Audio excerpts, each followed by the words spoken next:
In the first ever episode of The Hub, we look at the perception of China. Does China have a global image issue? From CGTN headquarters in Beijing, this is The Hub with Wang. Hello there, and a very warm welcome to the first ever episode of The Hub. I'm Wang in Beijing. It's all about perspectives. We've heard it all the time, but what does it really mean? Take the perception of China, for example. What kind of country is it? Global public opinion is split. One narrative is that China is a peaceful and progressive country run by a highly efficient and meritocratic government that aspires to turn the world into what Beijing calls a community of shared destiny. The other narrative, however, says it is an authoritarian and revisionist power that seeks to challenge the West in human rights, technology, political systems, and undermine the so-called rules-based international order. China is the only country with the economic, diplomatic, military, and technological power to seriously challenge the stable and open international system. That Beijing continues to coerce, to intimidate, and to make claims. This pandemic came out of China, and it came out of China for a reason. That's a country with poor health practices. It's a country where government officials deliberately covered up the early stages of the virus when it could have been stopped. Yeah. In America and much of the Western world, people tend to think the latter. A recent poll from the Pew Research showed that 73% of all Americans have unfavorable views of China. And that sentiment is shared through much of Western Europe. Now, many factors contributed to this trend. And to be fair, Western news media coverage of China played a big part. In my new book, Manufacturing the China Narrative, I studied 400 top-ranked Western news articles published over the past decade on China. They covered key geopolitical and economic events, from the South China Sea to Taiwan, from the Belt and Road Initiative to Xinjiang. A few findings are pretty remarkable. First, it's interesting to see how U.S. mainstream media told the official line in their coverage of China. For example, a study of 30 most cited U.S. media reports on the 2016 South China Sea arbitration showed they included 90% of the talking points of the White House and the Pentagon. And it is a similar story in their coverage of Taiwan, Hong Kong, Xinjiang, and the Belt and Road Initiative. The trick of agenda setting lies in the choice of experts. In the South China Sea coverage, for each Chinese expert quoted, there were 5 times as many Western experts cited, and a third of these Western experts came from CSIS, a conservative think tank whose largest funders include Boeing, Lockheed Martin, Raytheon, and General Dynamics. That's America's largest weapons manufacturers who arguably benefit from a confrontational relationship with Beijing. In addition, double standards can be found often, not least on the issue of terrorism. We compared the most read 30 Western news reports on the 2014 attack in southern China versus the top 30 news report on the Charlie Hebdo attack in Paris. Virtually all reports called the Paris attack terror attack and blamed the attackers, whereas only 2 sources described the Chinese attack as terror attack in quotation marks, with ethnic repression being the underlying theme. So our question today: why is the perception of China becoming increasingly negative in the Western world? Did the West get China wrong? What can China do to better explain itself? And at this hour, we're joined by Carl Jha in Bali, Indonesia. He's the host of Silk and Steel. And it's something that's very graphic, being posted by not a nobody in China, but someone who represents the Chinese government. In October 2020, Carl Jha was questioned by Sky News Australia regarding a political cartoon depicting Australian soldiers' killing of Afghan children. Scott Morris criticizes China all the time. I mean, so does Australian media. I mean, that's why is it suddenly unacceptable for China to criticize Australia? I think it's kind of hypocritical for Australia to say that we can criticize you, on human rights ground, but you cannot criticize us. I mean, it's a two-way street. Most people who have watched your debate on Australian television think you killed it. How did you pull that off? Actually, I was approached by a friend said that the Sky News Australia is looking for somebody with a Chinese perspective to comment on the recent diplomatic row between Australia and China over the Chinese artist Wu Heqimin's cartoon of Australian atrocities in Afghanistan. So I thought, why not? And I was prepared to be more conciliatory beforehand. I was trying to stress the importance of. But you're certainly China. provoked. Yes, I was. Yes, for sure. I wasn't prepared for when the host began a series of very aggressive line of leading questions. And I definitely felt very provoked. And I think I came out more aggressive than I originally planned. But I think I voiced what many Chinese people already voiced online regarding this whole ridiculous fair. Let me shift gears a little bit and talk about the perception of China in Western societies. According to multiple polls, be it Gallup or Pew Research, the perception of China is turning increasingly negative in the US and across much of Western Europe. Why do you think that is the case? I think, again, there's many reasons. One, China is getting stronger.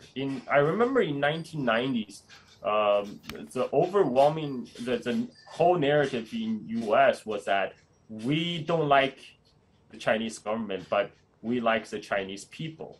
But they look upon Chinese people as some kind of passive victims, voiceless victims waiting to be saved by the West. And it's increasingly harder to spin that narrative nowadays, when people can see that China is growing much more prosperous, much more stronger. The people in China are living a richer and better lives than they were before. So it's harder to spin that way. At the same time, the West is having its own issues. Ever since the great financial crisis in 2008, the West has struggled. I mean, I think it's even to this day, and with all the economic problems in the West, there's a lot of anxiety about the future, and the politicians in the West capitalize on that, and oftentimes use China as a scapegoat. Even though much of the U.S. public don't have much understanding of China, they fear China because their media tells them so. The media, the politicians capitalize on their ignorance and use China as a scapegoat for all the problem that's occurring to the United States, whether it's loss of jobs or or more recently the COVID pandemic. Under Trump administration, especially when Trump had failed to contain COVID in U.S., the Trump officials, particularly his Deputy National Security Advisor, Matt Pottinger, who was in charge of containing COVID, when he failed, he actively pushed to shift the blame to China. And that's when you are seeing all these so-called lab leak theories coming out of the mainstream media. The spike that you see in the anti-China sentiment in the last few years is really tied to these factors. Yeah, but do you feel that telling the Western audience what China is truly like, at least according to your understanding, is a tough sell versus the China that's been portrayed by the mainstream narratives? Oh, sure. Because U.S. is one of the most propagandized country in the world. In United States, we have been conditioned through a very early age, through indoctrination of anti-communism and support for U.S. empire. For example, when I first came to U.S. at age 13, my 8th grade classroom, this was during the time of first Gulf War, my 8th grade classroom were decorated with pictures of U.S. tanks and military hardware and all the support our troops stickers and flags, and I was really confused. It's like Iraq is not invading United States, and why is it patriotic to support sending troops halfway across the world to Middle East to fight Saddam? I didn't get that, but when you are growing up in that kind of environment, you get all these indoctrination propaganda through osmosis, and this is kind of the level of information people are receiving about China as well. So yes, there's a lot of resistance. Carl Jia, fascinating discussions. Thank you so much. I learned a lot.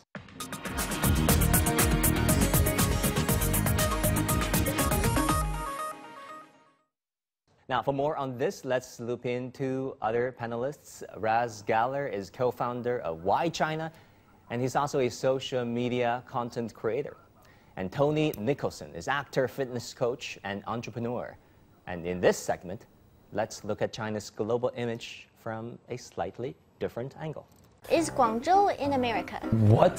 这个人真的是可能没有见过世面的样子。There is a thing called Google. If you open the page, there is a little box you can enter Guangzhou and click on the search button. Oops, you got a detailed answer. 还有为什么有 related questions? 还有人说 Is Guangzhou in Korea? Is Guangzhou in Japan?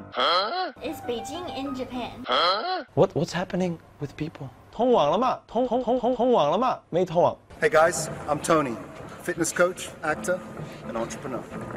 So yeah, it was tremendously affected, both my acting and fitness, because cinemas are closed, acting jobs are stopped. I, for the first time, used Douyin. I've never used Douyin before, so I just started using Douyin, became the first foreigner to be able to do live streaming.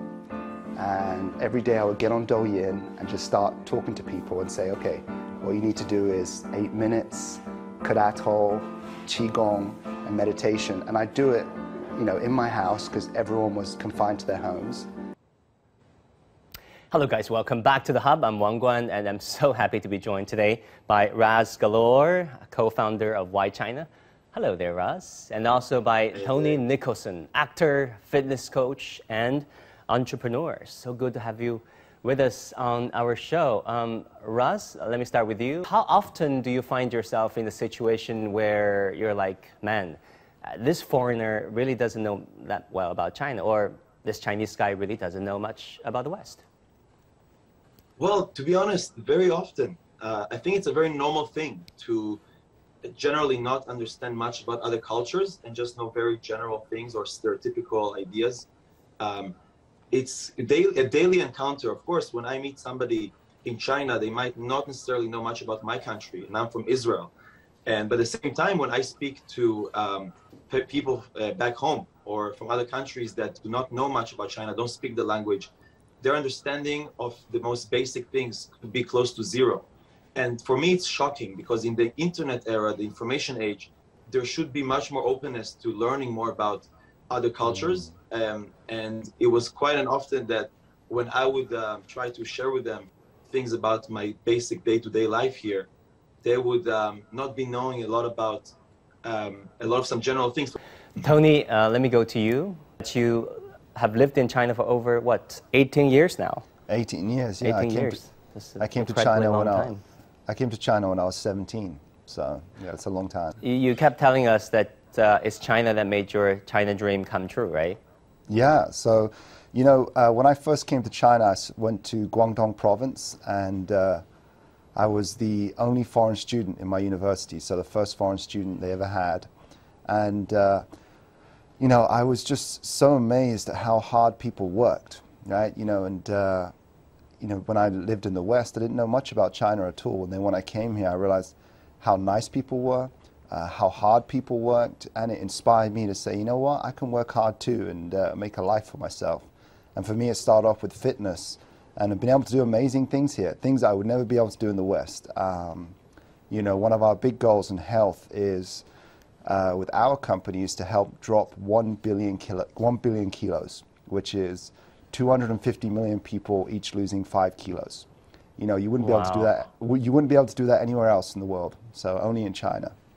Have you succeeded in that campaign? No, we just started. So, yeah, that's our goal. Can I join the campaign too? yeah, definitely. No, I want to do that too. Tony, count me in. I mean, you know, the amazing things with China. So, for example, in my health program, I combine both the best of East and West.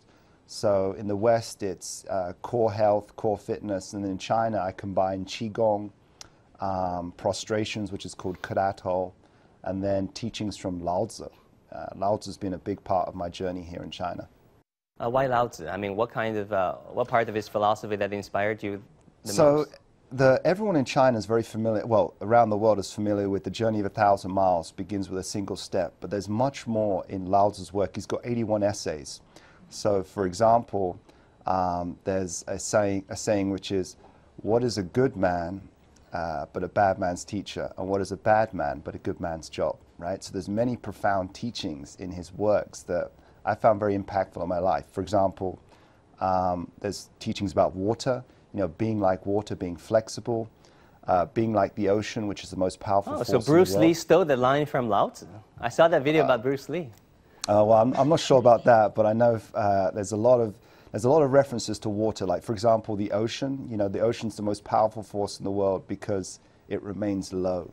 So one of the things I've learned being here in China is just how humble people are. They're very, very humble, and that's had a profound impact on me. What about you, Ras? What aspect of the Chinese culture philosophy that impressed you the most over the decade? Tony talked about Laozi. Well, when it comes to Laozi, actually, when I was studying in Peking University for my undergrad, one of the courses I had to take was about Laozi, and we had to memorize 55 of the 81 passages for the final exam. So that wasn't the most fun memory, the studying, the sleepless nights, and I managed to pass this. I have no idea how I did it. It was very difficult. But yeah, Laozi's ideas and inspirations were incredible. But for me, I think I connected a lot to the family values that I saw in China, traveling here, getting to know so many local people, being hosted every single Chinese New Year in different family, the different methods and the hosting and the hospitality of Chinese people is something that really shocked me.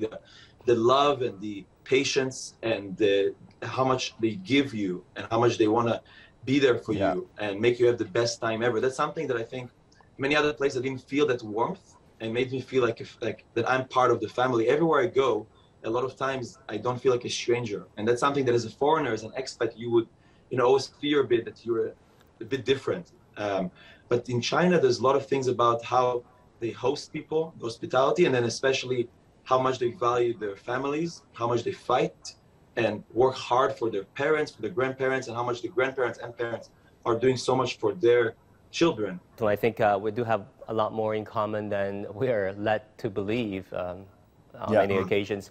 But Ras, why do you think it is the case where the perception of China is getting increasingly negative in the Western world, like it or not? I mean, whose fault is it? Is it just the West being sour and bitter about China's rise, the clash of civilizations, or, you know, pure geopolitics?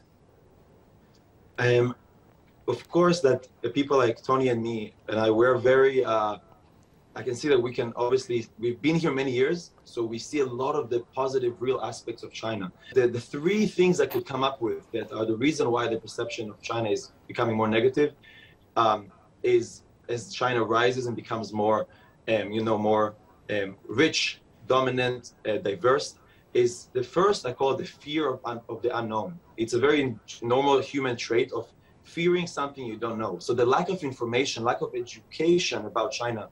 You know, I went to local school in my home country, then I went to international school for high school, and then I went to Peking University, all in Chinese. And the education in my previous schools before I came to Peking University, a lot of them did not really mention a lot about China, their history, their culture, their language. And I was very disappointed. And people, because they don't know much about a place, it becomes fearful of things they don't know. Second reason I felt is that a lot of indifference among people towards China's current situation, current rise. The indifference means that it's, you know there's something going on, but you decide to ignore it. And there is a very famous quote by a famous person called Elie Wiesel, who said, indifference is even more dangerous than hate. And thirdly, I think there's a general arrogance among, I would call it Western countries, but I don't think it's just Western countries. It could be the general, it's hard for them to accept that China offers a different model. China offers different culture that it's actually great for them to try and learn about. Man. Yeah, that's kind of my No, very interesting analysis. Tony, let me go to you. You lived in China for many, many, many years. What is the China that you see, the Chinese people that you met? How would you compare that versus what's being reported about this country, about this culture from the outside? So I think you need to live it to know it. A lot of people haven't lived in China, so they don't really know it. And I went to Tsinghua University. I also went to Harvard Business School, and I do believe that education is key. You know, what I see in China are people who are very warm, as Raz talked about, the family values. I'll give you an example for me is, one of my dreams was to start filming in China, to you know, start as an action performer doing action movies. And when I arrived on my first film set, every single actor, from the crew to the people I was working with, it made me feel like a star on set. And I was just, you know, I had a small part, but our film turned out to be, you know, #1 in China. It was #1 in the Middle East. And I just thought, wow, you know, how did that happen? And that happened because people really welcomed me with open arms. And, you know, I was an unknown. And for my whole 18 years in China, it's been that. And, you know, I think when I talk to people outside, many people, they don't know about China. You know, if you haven't lived it, you don't know it. And, you know, the best way is to either get educated or come and see it for yourself. Let me, you know, try to show our audience some of the clips that you have done. Do we have them? Oh, God. Okay. Nicely staged. Who you fooling with this window dress rehearsals? If you guys want to see a movie, go to the cinema. Don't come to my channel. I don't do movies. Trust me, if I do movies, nobody will watch it. I'm probably a terrible movie director or anything like that, or an actor. I just do recording my life in China, chilling, documenting, meeting people. Go to the cinema. Okay, I mean, there are a lot of you know, questions about you know, the content that we created over there. How would you try to, you know, communicate with some of the Western viewers who are not necessarily sold about what's really happening in China? It's one of the greatest questions. Then the one thing I wake up every morning and ask myself and my team, and we ask each other, how to create topics that could attract more attention and more understanding of China, and how do we tackle the so-called, as I say, indifference, so-called sometimes hate, sometimes fear of China. And one way we always do, the one way we always use in each one of our content is that we focus on the people. My strategy and our style of connecting and letting more people understand so-called the concept of China, which is going to be so big, you know, there's like 5,000 plus years of history. And a lot of times people in the West can relate to it, because if you notice, we said at the beginning of the interview today, we have so much more in common in terms of our values and our love to our families, our love to you know, we're eager to succeed and try to make more of ourselves in our lives. We're eager to have friends, even if at the beginning they're very skeptical, and they're like, is this really true, or is it just a propaganda, as the common word is used, propaganda? But if you do it you do it over time, 1 year, 2 years, 3 years, and you continuously show different stories, feature different people, you realize that there is a change that can happen over the perspective of these people. And so that's what we do. Yeah, I mean, propaganda is such a loaded word. Tony, finally, let me go to you, my friend. You've been doing such interesting work. You hold the Guinness World Record of having 2,300 Chinese planking simultaneously. Wow. I wish I were there. So tell us, in your opinion, what could China do to better communicate with the Western world, to better present its culture, its people, its social and cultural fabrics to the outside? You know, we were talking about social media, and I really agree with Raz that social media, it allows the power of one to connect with many, and through the videos I do, whether it's just posting on Douyin, it goes from either 5 million to 30 million views per post, and then for the live streaming, 10 to 30,000 people per live stream. And those are incredible numbers, right? People just tuning in to listen to you talk about health, or in my case, it's film. And so, to get back to your question, you know, what's a way we can, you know, better bridge the gap and help people understand? It's by being a role model. So there's always this saying I have, which is you either can be a warning or you can be an example. And for me, I like to be an example of, you know, what's possible here in China. And always talk about the China dream. For me, it's health and fitness and film. And, you know, what I've been able to achieve here, I don't think I'd be able to achieve that anywhere else around the world. All right, gentlemen, very interesting conversation. Come back again. Thank you so much for your time. Tony Nicholson and Ras Galor, thank you both so very much.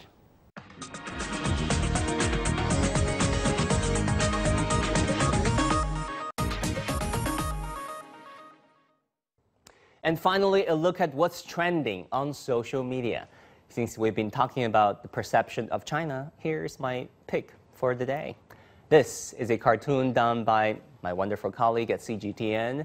It reads, "I'd like a hot COVID-19 report Americano with little science, big bias, extra blame on China, and whipped cream on top." Wow.